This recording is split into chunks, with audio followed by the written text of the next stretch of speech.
Friends, welcome back to my channel. तो चलो एक क्वेश्चन गिवन है हम लोग के पास and we are suppose to find out the vertex focus directrix से जो भी चीज़ें हैं पैराबोला में जो भी हम लोग को निकालना पड़ता है वो सब निकालना पड़ेगा। तो ये मैंने ऑलरेडी आपको वैसे करा दिया है डिटेल में कॉनिक सेक्शन। यदि आप लोग अभी तक नहीं देखे हो playlist, link will be in description, वहाँ से जाके चेक कर लो।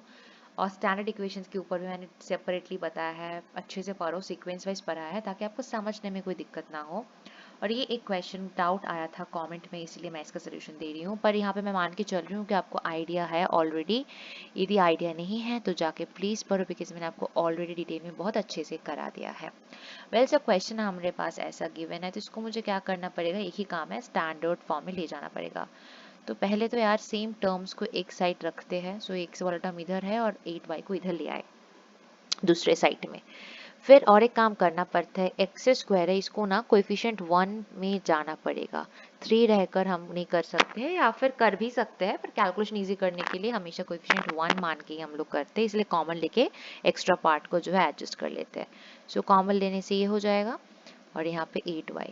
तो यहाँ से मैं क्या कर सकती हूँ, इसको X square plus 4x is equals to 8/3y। Done. Okay fine. अभी इसको a plus B whole square form में चेंज करने के लिए यहाँ पे मुझे क्या ऐड करना पड़ेगा, इसका भी ट्रिक मैंने आपको सिखाया था कि x के साथ जो टर्म है उसको 2 से डिवाइड करो, फिर उसका स्क्वायर करके यहाँ पे चिपका दो। सो 4/2 इज 2 एंड 2 का स्क्वायर करेंगे तो 4 होता है। अब क्योंकि मैंने यहाँ पे 4 एक्स्ट्रा ऐड किया है तो इस साइड में भी मुझे 4 ऐड करना पड़ेगा ताकि पूरा इक्वेशन जो है वो बैलेंस्ड रहे। So we are done with it. अच्छा, इसको मैं तो x प्लस 2 होल स्क्वायर कर देती हूँ एंड यहाँ पे मुझे फिर से 8/3 को कॉमन लेना पड़ेगा। और यदि मैं इसको कॉमन लेती हूँ तो यहाँ पे इसकी जगह में यहाँ पे 4 है ऑलरेडी। सो 4 डिवाइडेड 8/3 करोगे तो यहाँ पे आपको 3/2 मिलेगा। देखो पूरा बैलेंस्ड है, दोनों को मल्टीप्लाई करो तो we are left with 4 only, right. यदि आपको दिमाग काम नहीं करता है कि कितना से मल्टीप्लाई करना पड़े तो यहाँ पे जो नंबर था 4 था, उससे वो उसको डिवाइड कर दो बाई 8/3, तो you will get this number.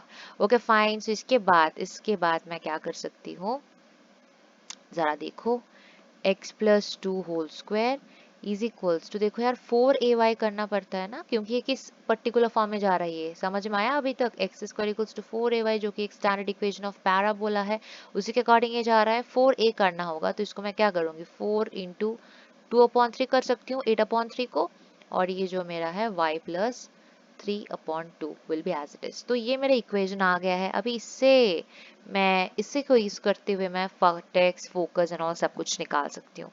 Just in case आपको याद नहीं है फॉर्मूलेज तो यहाँ पे देखो, यदि ये पर्टिकुलर इक्वेशन के फॉर्म में जा रहा है तो मेरे पास एक्सिस वाई होता है, वर्टेक्स 0,0 में होता है, क्योंकि ये भाई ये स्टैंडर्ड इक्वेशन है। फिर फोकस 0,a होती है, directrix y plus a equal to 0, latus rectum तो यार 4a होती है। वेल सो मेरा इक्वेशन जो था, ये मेरा इक्वेशन अभी यहाँ पे है, x plus 2 whole square equals to 8/4 into 2/3, ये हो गया। यानी मेरा a का वैल्यू जो है वो 2/3 है। और यहाँ से सिंपली लेटेस्ट रेक्टम का वैल्यू क्या होती है, फॉर्मूला 4a, यानी वही सेम 4 इंटू 2/3 यानी 8/3 मेरा लेटेस्ट रेक्टम होगा। चलो आंसर एक आ गया।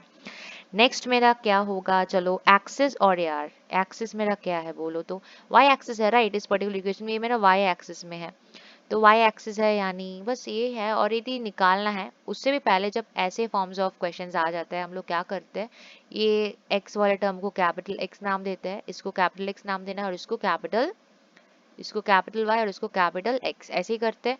तो मैं यदि यहाँ पे जस्ट अ मिनट, यदि मैं यहाँ पे ये कर रही हूँ कि मैं कैपिटल x को मान लेती हूँ x plus 2 and capital y को मान लेती हूँ y प्लस 3/2, ये मान के मुझे चलना पड़ेगा, क्योंकि मेरा जो आंसर आने वाला है, बाकी जो भी मैं निकालूंगी इसी के ऊपर बेसिस स्टैंडर्ड फॉर्म के साथ इसको कंपेयर कर करके आंसर निकालूंगी, राइट। ठीक है। देखो भाई, ये बहुत तेज लग रहा होगा आपको, यदि आपको नहीं आता है तो please go and watch that playlist. मैंने वहाँ पे बहुत स्टेप बाय स्टेप बहुत आराम से आपको समझाया है। ये जस्ट फॉर द सोल्यूशन मैं ये अपलोड कर रही हूँ, ये वीडियो बना रही हूँ, ठीक है। All right. सो यहाँ पे यदि एक्सिस का बात यहाँ पे करना है, वाई एक्सिस देखो तो वाई एक्सिस मतलब कैपिटल एक्स का वैल्यू हो जाएगा 0 और कैपिटल एक्स यानी X plus 2, so X plus 2 equal to 0 यानी एक्स इक्वल्स टू -2 हो जाएगा। ये एक्सिस वाला पार्ट, जस्ट इन केस आपको इक्वेशन वगैरह चाहिए तो ये आंसर होगा। Next let's focus on the vertex and all. चलो मैं इक्वेशन फिर से थोड़ा सा लिख लेती हूँ ताकि आपको इजी रहे। इक्वल्स टू 4 इंटू 2/3 और यहाँ पे था y प्लस 3/2 का whole, sorry not whole square, बस यही था, ठीक है। ऑल राइट, सो अच्छा ठीक है, वो भी तो कर लिए थे। कैपिटल x मेरा x प्लस 2 है एंड कैपिटल y मेरा y प्लस 3/2 है। लेट्स गो आगे। तो मेरा vertex for this particular equation standard form में क्या होता है, 0,0, यानी मेरा कैपिटल X का वैल्यू 0 एंड कैपिटल Y का वैल्यू 0। अब कैपिटल X यानी x प्लस 2 इक्वल टू 0, यानी x equals to -2। Similar way में कैपिटल Y का मतलब क्या है, y plus 3/2 equal to 0, so y equals to -3/2। So मेरा न्यू वर्टेक्स जो आ गया, या फिर vertex for the required parabola जो क्वेश्चन में गिवन है, क्या हो जाएगा, -2 -3/2। Next we have to find out the focus. Standard form के केस में फॉर्मूला क्या होता है, 0, a होती है मेरा फोकस। अब यार a का वैल्यू क्या आया था, 2/3, this is the value for a, so 0,2/3, यानी कैपिटल X का वैल्यू 0 एंड कैपिटल Y का value 2/3, as simple as that. तो x प्लस 2 इक्वल टू 0 कर दो, x इक्वल्स टू -2 आ गया, और यहाँ पे y का वैल्यू है y प्लस 3/2 इक्वल्स टू 2/3, तो सॉल्व कर लो, 2/3 माइनस 3/2, एलसीएम कर लो, क्या हो जाएगा, नीचे में 6 हो जाएगा, 3 2 6 2 2 4 माइनस 2 3 और 9 हो जाएगा। So we are left with y equals to -5, 4 minus 9 minus 5/6। All right, so मेरा न्यू फोकस क्या हो गया है, -2, -5/6। तो कितना आसानी से आंसर आ गया ना। Last we are left with, और लेटेस्ट रेक्टम तो यार बोल ही दिए 8/3 होगा, और लास्ट मेरा क्या हो जाएगा, डायरेक्ट्रिक्स का इक्वेशन निकालना है, ठीक है। तो वो कैसे करना है देख लेते हैं फटाफट। जो हम लोग का स्टैंडर्ड केस के अकॉर्डिंग होता है equation, that is y plus a equal to 0 होती है फॉर्मूला। अब मेरा ये जो y है ना, इसको कंफ्यूज मत होना, कैपिटल Y क्या था मेरा, y प्लस 3/2, ये जो है बेसिकली वो कैपिटल Y को रिप्रेजेंट कर रही है। a का वैल्यू क्या था, a का वैल्यू क्या था भाई, 2/3 था। सो डाल दो यहाँ पे y plus 3/2 plus 2/3 equals to 0। Just side change कर लो, -2/3 -3/2 ऐसे कर लो, कोई नहीं। यहाँ पे नीचे में यार फिर से एलसीएम 2 और -4 हो जाएगा, 3 -9 हो जाएगा, -13/6 हो जाएगा। बस दैट्स इट, ये मेरी इक्वेशन है। अब इसको यदि आप चाहो सजा के लिखना, y प्लस 13/6 इक्वल टू 0 था, वो भी कर सकते हो, क्योंकि ये मेरा इक्वेशन ऑफ डायरेक्ट्रिक्स हम लोग बोलते हैं इसको, तो ऐसे भी आप इसको कर सकते हो।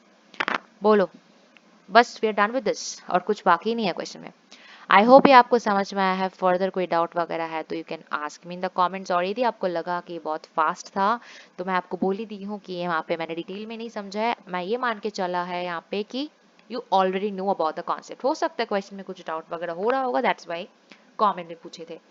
सो डिटेल में पढ़ना है तो प्लेलिस्ट का लिंक आपको मिल ही जाएगा डिस्क्रिप्शन में, वहां से चेकआउट कर लेना। Thank you so much for watching this video. बहुत ही जल्दी मिलते हैं नया वीडियो में। Till then, bye bye.